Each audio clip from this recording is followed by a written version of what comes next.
How do you position your brand to find your niche audience? Do you ever wish life had an undo button? Walking the balance between business and the creative life can be hard. But Matt and Shelby are here to attempt to answer the tough questions, so you don't need an undo. Presented by Made by Things. This is the CMD-Z Show.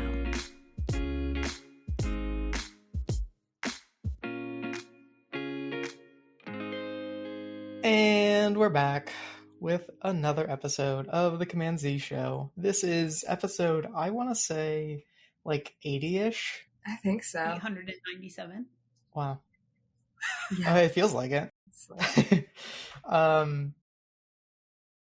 We have entered April, and Shelby, I want to ask you how you are, but I have a feeling I know exactly what you're going to say.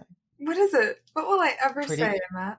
Pretty good. Pretty good. Yeah. Shelby's here today, and she's pretty good. I'm pretty good. Shelby, you have a couple of things, really exciting developments. I'm not sure if you want to talk about any of those before we jump into this. But. Just some fun things. The Iowa Motion Picture Association, which is basically like the Iowa Academy Awards, the Iowa Oscars. I've been nominated. My work's a total of 17 nominations between a feature film,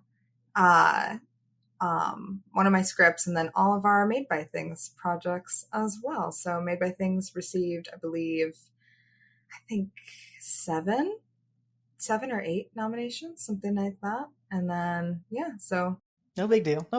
Yeah, no big deal. It was actually, it's pretty cool because the way that they judge things is you have to get an 80% or higher. And in 2 of those categories, we beat out all of our other competitors. So, we're going to win something. So that's pretty cool. Yeah, look at that. Oh, that's fun. Nice. So Shelby's doing better than pretty good today. Yeah. It sounds. Pretty great. Pretty great. All right. So we have a very special guest on today. Let's see here. Shawna, you have been one of the most interesting people on my Instagram for the last couple of years. And I'm glad to finally get you on here, get you talking about some of the work that you've done. But I'd love to hear a little bit of an intro to who you are. Yeah, for sure. I love that you just called me the most interesting person. I feel like I could go on Time Cover Magazine with that title, But that's a resume builder right there. I'm like, is that a compliment? I'm not sure, but it's fine. It is. Well, my name is Shawna Poliziani. I run a creative agency called Wolves and Roses Creative. I have been doing that for about the past 4 years now. And for the past 7 years, I've been a freelance graphic designer. So it's been a very interesting journey for sure. I went to CCAD. I got a bachelor's in graphic design. I thought the American dream was to get out of art school and get a 9-to-5. And I did that. And I was bored as all get out. So I knew that life wasn't for me. And my freelance career started as literally just a cure to my boredom. And then I slowly started making more money. I shouldn't say slowly. I had a plan. This is really funny. I had a plan to quit my job within a year. And I was like, I'm going to turn in my notice on this date and it's going to be said and done. And I turned it in the next month. So it was a really quick, decision that was made, but it was the best decision I've ever made. So yeah, that's the really condensed version of how Wolves and Roses got here. Oh, that's super fun. It's funny you say that because I was really similar where I was like, I remember talking to my wife, I think I was 24, 25 at the time. And I was like, the day that I turn 30 is the day that I'm going to like quit my job no matter where I'm at. And I'm going to start a company. And it ended up being like, I don't know, it was a few months later where I was like, wait, if I know what I want, why would I wait? Like that's right. That's dumb. I feel like once the idea is like inserted into your brain, like, oh, that's a possibility. It just like grows from there. Right. And it's not a decision anymore. Yeah. It's like it's a gift and a curse. I feel like to have as a personality trait where you're like, no. Like I will just obsess over this until I just do it now. So I might as well just do it now. I don't know. Yes. So, Yeah, as I've said, you are one of the most interesting personalities on my LinkedIn or my Instagram. There it is. They're all the same, right? And one of the things that I've always found fascinating about you is that you seem to just own it, right? You are who you are, and you don't really try to pretend to be anything else. Like, this is you, and you're going to kind of find your way doing things your way. So, with that being said, I'm going to kick it over to Shelby for this week's question. Yeah. So our big question. How do you position your brand to find your niche audience? I love this question because give me like 2 years ago, I wouldn't have been able to tell you what a niche was. And that's like how I run my business, right? Like, it started as something that was, like I said in my intro, it was something that I started to cure boredom. So it was very much a selfish act in my position at that time. As I was building it, I wasn't really worried about who I was showing up in front of. I was just like, I have this job that I'm already unhappy in. Why would I start creating things for people who I don't want to work with and who I don't want to do things for? So when you say, like, who did you niche your work to, or like, how did you figure this out? It's all about the experience. It's all about the journey that I've been on as an artist, as a designer, as a human being. Because again, like, when I first started, I was open to anybody and everybody. I was like, let me see who likes my work. And I guess that's a pretty hot topic too. Like, you want to work with people who know your work and like your work. It's a terrible feeling to walk into an audience and, you're getting critiqued every step of the way. They don't understand what you're doing. So people that just had that general idea of like, oh yeah, that's Shawna's work and I really like it and I would like to try to work with her. Like, that was the initial kind of like, okay, cool, let's try this. Give it a little bit more time and you realize, like, not everybody who likes your work is meant to work with you, as you guys probably know. So you really start to get into, like, who are the types of people that I enjoy working with and that I really, they bring out the best in me and I want to produce the best work for them, as well as be happy with the work myself. So that's the key thing. And I've held that from the very beginning. It's like, as long as I'm happy creating the work that I'm doing and the clients really like it too, cool. Bing, bang, boom, we're Gucci, baby. Right. And I don't know if you guys follow, I saw this thing. His name is Made by James on Instagram, and he's like a branding designer expert, whatever. And he posted this comparison one day, and it was just like an artist versus a designer. And this is where I'm like, I feel like this is why my brand is so unique, is because I hold both of these attributes in my business. So an artist is basically out for themselves. They do work to please themselves. They want to make sure that, they're not like getting a check and an okay from a boss. It's all about you. Right. And I'm like, that's how I feel about my work. If I don't like it, I'm not going to send it to the client. Like, because if I don't like it, most likely they're not going to like it. And then as a designer, your overall goal is to get that okay from the client. But like the misfortune of that is like, what if your client wants something that you absolutely hate? So this is where the style really started to come in, and the niche got so targeted to an audience, because I was like, there's stuff that I really love to do. And if you look at my Instagram feed, you'll know exactly what I do, right, exactly how the end result is probably going to turn out, because that's me. And that's what I like to produce. And that's what I'm most passionate about. So that's the long, explanation of how I ended up where I am now. But really, it's just been a continuation of making sure that I don't stay stagnant as an artist or a designer. Right. It's really interesting. Like, it takes me back to like some of the early parts of my career. And it was very much like that, where I'm like, I don't care. I'm really hoping to just make some money doing this. Right. And it's funny because like, I remember those first requests that I kept getting from people. It was not, hey, we really like this thing in your portfolio. Can you do this? It was showing like really great work that somebody else did. And they're like, yeah, we want this. And I'm like, okay, this is going to be tough, but here we go. We're going to try to do that now. And every project was a different request that was like somebody else's like work, right? But for me, it was like is a thing that started happening over time, where when people started pointing at like my own portfolio as something that they wanted, I was like, are you sure? Even at first I was like, okay, that's great, but like, can you show me some like outside reference? Because that was what I was used to. And I was like, wait, that was not the right approach. They're showing you exactly what they like, and they came to you for a reason. At first they come to you because they probably don't have anyone else to go to. You're the only person that they know, if we're being honest, right? Absolutely. And at a certain point, whenever it stops being that way and people start to actually seek you out to do something, I don't know, it's really special. And truthfully, it's only a good portfolio can do that for you. Like, you can't just start having a bunch of random stuff, which again, I made that mistake. And even whenever I say that to other people, I understand that they're probably not going to listen, right. But right. And it's truly really about the experience that like led you to where you are now. Right. Because I look back on my whole career as a freelancer, and like when I first started, I wanted nothing more than to just be like a social media management. Like, I didn't even really care about the design. I was just like, I want to have pretty Instagram feeds. That's all I want to do. Then I moved into branding, and I'm like, well, like, so it's all about these like little things that hold your interest for an amount of time. And you learn that skill, you learn that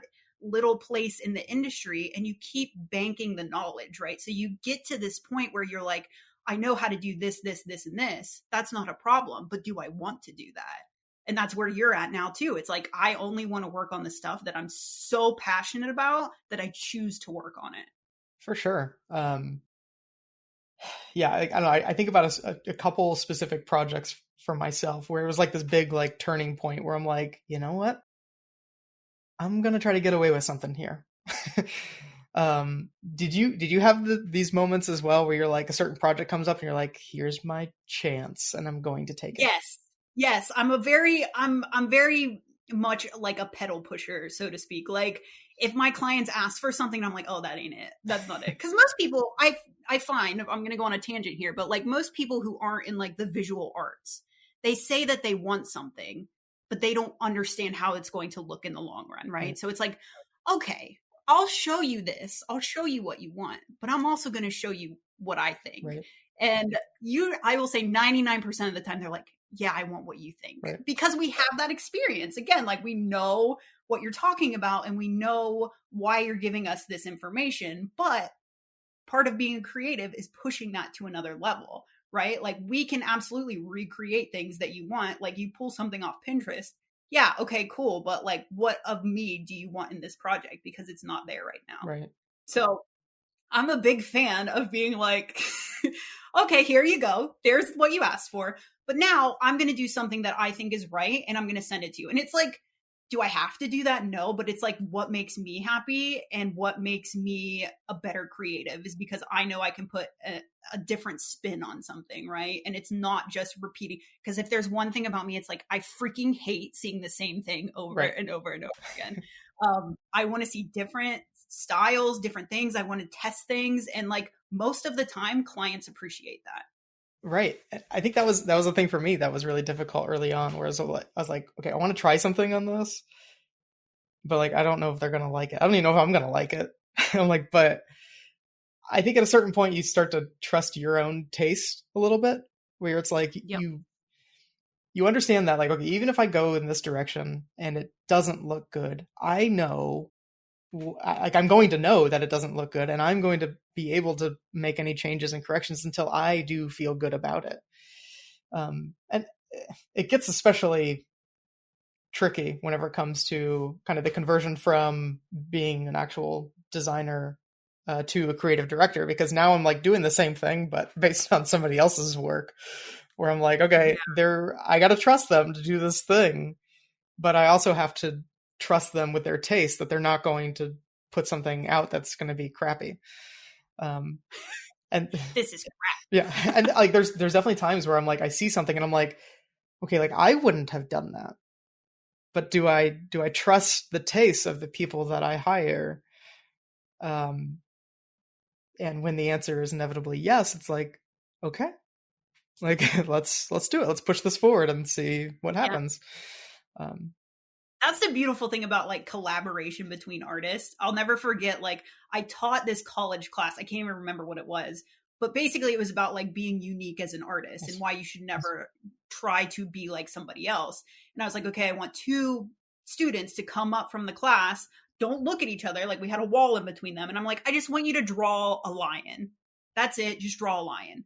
And like the results were so different. And I'm like, this is why people pay you guys to be you.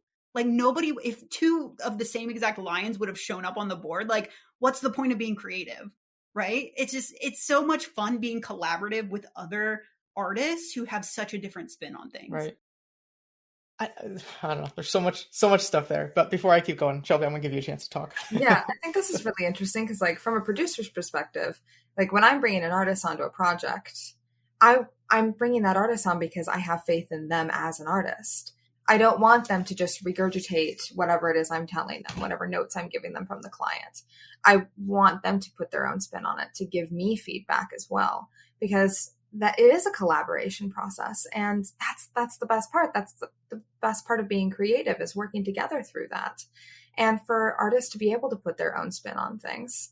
And yeah, I love this conversation because, like, I did not think I was going to be going into a creative industry. I thought I'm going to be a theorist and that is going to be it. And then ended up finding my way here. And I know that, like, for me as a producer, even in that space, I definitely am producing, you know, in a very different way than most creative or motion design producers would. And it's such a fun way to see that, you know, our backgrounds really do impact how we're working within this field, and that you can't just, you know, take the note, do the note. You have to put yourself into it because it's important. And that's the reason we're all here. Oh, so true. So true. I always tell people that people are like, oh, it's business. It's not personal. I'm like, if you're an artist, it's very personal. Right. Like, there's no stepping around that one. But yeah, like, it's very interesting to hear too, because like, I'm the only graphic designer in my agency, right? So I don't like work directly with another designer. So it's interesting to hear you guys like sharing ideas back and forth of like, oh, well, I completely trust this with somebody else. And although I don't do that type of like collaboration, I always tell my clients, I'm like, this is a co-creation, right? Like, I mean, it could be a co-creation. Like, if you just hand me like 5 words and an image to use, I'm going to do what I want with it. But if you really have a vision and you really have an idea, we need to talk about it, and we need to be on the same page about it. The more that we collaborate with this, like, the more intense, the more clear that your end result is going to be. And I think that's like a big disconnect in the industry right now, because people can get results so quickly with AI or with Canva or with whatever, but it's like, how productive is that end result? Or how intense, is it moving people emotionally? Like, especially with the motion work that you guys do, like some of those like make me cry. Like, I'm not getting that effect on like AI or Canva, you know what I mean? So it's like, people take for granted what we actually do as artists, I think. Right. You bring up a good point with a lot of the AI stuff, because yeah, it's an amazing thing that's happening right now. From a technology standpoint, it is absolutely incredible. Nobody can deny that. But have I ever looked at an AI thing and thought, wow, that really makes me feel something? Right. And no, I don't think ever. It is, the purpose of it is, okay, if you're looking for like the fluffy content that can fill up that day's post or like on the schedule, then sure, maybe it'll work. But I don't know, there is something about the idea of like, yeah, when you work with somebody directly, you're not just working with a pair of hands that know the software really well. You're working with people that have experiences in their life that have shaped their decision making. They have experienced tragedies. They have experienced joy. And all of these things are the reason why they draw a lion differently when they walk up to the board. Right. Like, Exactly. there's so many factors that go into it. And it's, you know, again, AI is incredible, but if you really want that human touch to thing, which everyone should right now, if they're not seeking that, there's probably a bigger problem sort of happening. Yes. I don't know. But yeah, no, Yeah, go ahead. it's something incredible to me because like I even just did a podcast on this, but it's like how emotion is one of the most important creative stages, because like in order for us to create as artists, we have to process something that happened to us, right? Like we're processing that emotion, we're bringing that into our work. So for somebody to just go online like with Midjourney or whatever, they're like, I want a horse. Okay, well, like what's that horse doing? Like, why do you need the horse? Like, what's the journey of this image? Like, why do you need it? And that's all the important stuff that people are forgetting. It's not just an image of a horse. It's an image of the journey of why you needed that horse, right? Like, yeah, it's frustrating, but it's also cool because I see what you're saying with it being like really freaking like technologically advanced. Like, but here's what I'll say about AI. I love it for like sketches, concepts, the beginning stages of like a creative process, because it gets those ideas out really quickly. What I don't love it for is like end results. Right. Great. Yeah, it is weird. I saw somebody the other day hiring for an AI artist, which is kind of an oxymoron already, to do storyboards in their production company. Oh. And I'm like, okay, like that could work. Like I can see how it could work, but man, I don't know. It just, something feels so wrong about it, and I can't quite place my finger exactly where. Like I get it. Like I don't think anyone's like to blame for anything. I'm not mad at anybody, but at the same time, I'm like, I don't know. Something's missing there.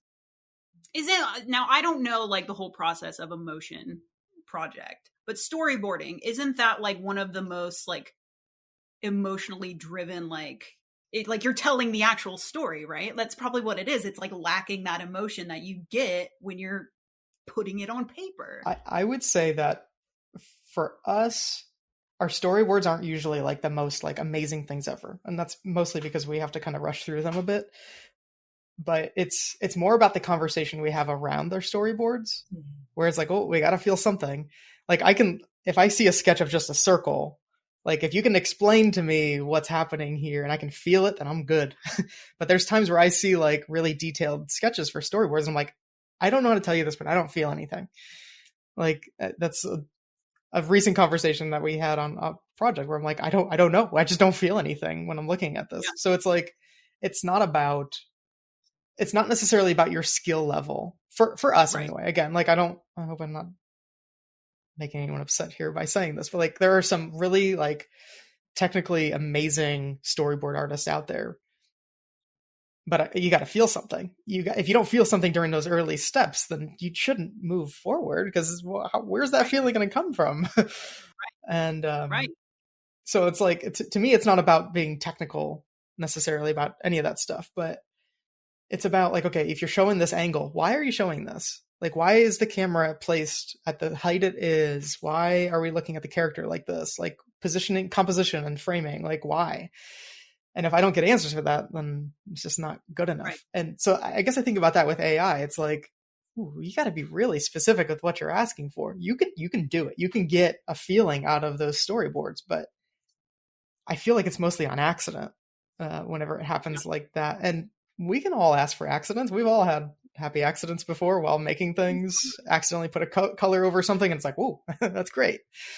But for me, I think that, I mean, like you say, like having AI for some of the early stages stuff, I think is great. But also, like you said, whenever it's like the final result, you think you can just type it in and then all of a sudden like hit save, and then that's the end thing. I just don't know why you would want to. It's like one of those battles that you just like, I don't have the energy to fight it. right? I'm like, you either see my work and you see how emotion evoking it is, how on vibe it is for whatever they're doing, and you appreciate it and you want to work with me, or you're happy with using AI or Canva. And that's just the fact of it. Some people don't give two craps about it, right? Like they're like, oh, well, this looks just as good as that because they don't have the eye for it, whatever the reason may be. And it's like, you have to be okay with that as an artist. Like the people who are, I guess this ties back into the original question, but the people that are meant to work with you are going to appreciate the effort, the energy, the time that you put into your artwork. Absolutely. Shelby, any thoughts? Ooh, Yeah, sorry. I totally agree with that. It's such an odd thing because like I listen to, everything like, okay, this creator made this AI piece, whatever. And oftentimes they're coming from artists. It's like, okay, I'm a musician and I made, a thing that you're able to make AI music in. It's like, okay, this is an artist who created this platform and I understand the intention behind it. But when I'm going out of my way to work with an artist to find that person that I think is special, it's because I care about the soul that they're going to put into it that I know I can't get out of AI. And that's really the main difference here is, are you looking for something where you have that personality, where you have that connection, where, you're working with that specific artist because you follow them and you love them and you want to work with them? Or are you just creating another piece of content, which we have a lot of content in the world. And I know for me, it's more worthwhile to create something that's actually going to make a statement than just put another piece out there. Yes. And I think that's the eye of an artist speaking. Like it's like you can scroll through your Facebook feed and you can pick out the ones that had the energy put into it, that had the time put into it, that had the purpose put into it, for God's sakes. Like, and then you can pick out the ones that are posted to just get comments or just get a response from people to make the algorithm go back up. I mean, it's all a work in progress, right? Like I can't completely ignore the algorithm. I can't completely ignore social media because it is a hefty part of my business. It's a lot of the time how I get clients. But when my focus goes to, I want to make sure I'm showing up on social every day for at least 5 posts and then I completely forget about my art. Like that's not it for me. I will always put my art above social feeds. And like sometimes it goes blank for a couple days and that's fine with me. It's because I'm processing. Like I'm trying to figure out like what I want to post that's going to get a good reaction from people, that's actual quality, that's bringing something to somebody's life. I'm not just going to post to like tickle you and fancy you, right? Like, and I think that's the confusion that a lot of artists have. It's like, am I a content creator or am I an artist? That's an amazing question right there. I think that there's a huge difference between the two. And I mean, I'm 100% guilty of this myself because I generally set the rules of, okay, I need to post every day. Now, the stuff that I'm generally posting is more written content at this point, occasionally some visuals if I feel like it's needed. And so all of my posting is basically done on LinkedIn. And for me, there's some days where it's not happening. I don't know. Like, I do think amazing things happen when you hold yourself to a schedule where you surprise yourself and you're like, all right, I know I want to talk about this thing and this thing. And then you sit down and you just start writing and then amazing things happen sometimes where it's like, wow, like I didn't think I had that to say truthfully, but apparently I did. And then you post the thing and then you get 2 impressions on it. And then you're like, okay, that was a waste. But so I don't know, like there is a balance though that I think needs to happen between the two, where it's like holding yourself kind of accountable to some sort of schedule, but also if it's not there that day, it's not there that day. Right. Like my analogies are mostly sports related, and it's like some days you walk up to the plate and you strike out 4 times, and you're still a professional. Like I don't know, it might suck that day, but like, well, we'll get them tomorrow, I guess. Like it's kind of that way. And it's wild too, because like some of like you said, some of my most beautiful posts, I'll be like, oh man, I took the time to write that. Like, I'm so excited to share it. And then you get like 2 likes and you're like, I guess nobody wants to see that stuff. Yeah. And it's not true. It's just like, it's literally, you're typing into oblivion sometimes. It's like, it really is truly a matter of like, who's online, who's going to see it? Is Facebook even promoting it? Is Instagram even promoting it? Like whatever. So I try to like really disconnect from the immediate, like, I need results on this to consider it successful. The only thing that should be making it successful is if I'm happy to post it. Right. So it's like, especially with owning like kind of a company, like you more than me, especially like you have to be producing content. Me, it's a little bit more leeway because I'm just like, oh, I'm just a person and I'm here and I'm an artist. Yeah.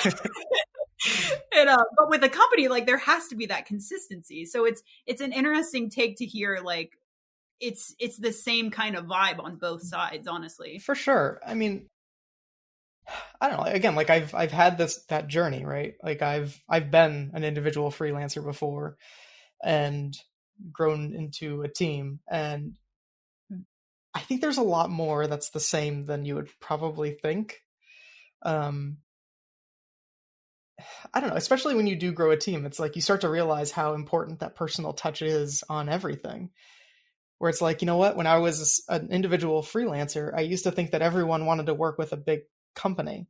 And now that I have a bit of a company, I'm like, they want to work with an individual on this. Like they want the, I don't know, I guess the security of a large team working on something, but they want the personal touch of an individual. So like there's pros and cons to both, but I don't know, I always find that to be fascinating because I'm like, all right, well, I mean, we were talking about like this podcast, for instance, like my job is to show up and record, and Shelby and Allie edit and produce the podcast and like make it actually exist. Right.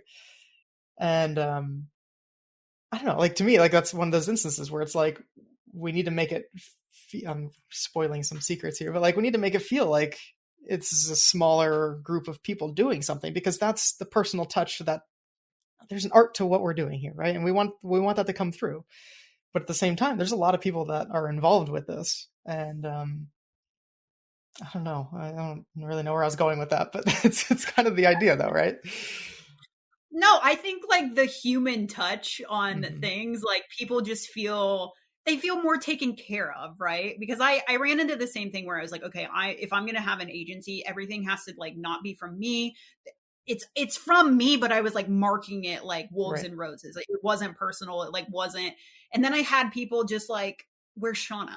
Like, we want to talk to Shawna. We like Shawna. Like, I'm like, it's me, guys. Come on. But like, they don't know that, right? So it's like, there's this really big gap of like, I almost don't know how huge companies do it because it's so impersonal. Right. And then like being an artist is the most personal thing in the world. So it's like, how do you kind of combine the two to get that flow state of like, you know, this is, and I guess it comes into handy, like having different personalities and stuff working on a team where it's like a lot of people, my downfall is like communication and anything like admin.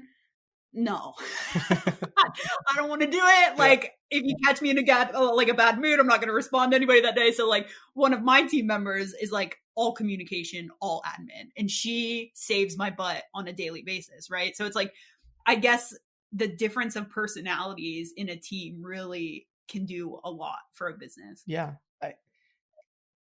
You asked that question, like how do big companies do it? I don't think that they do.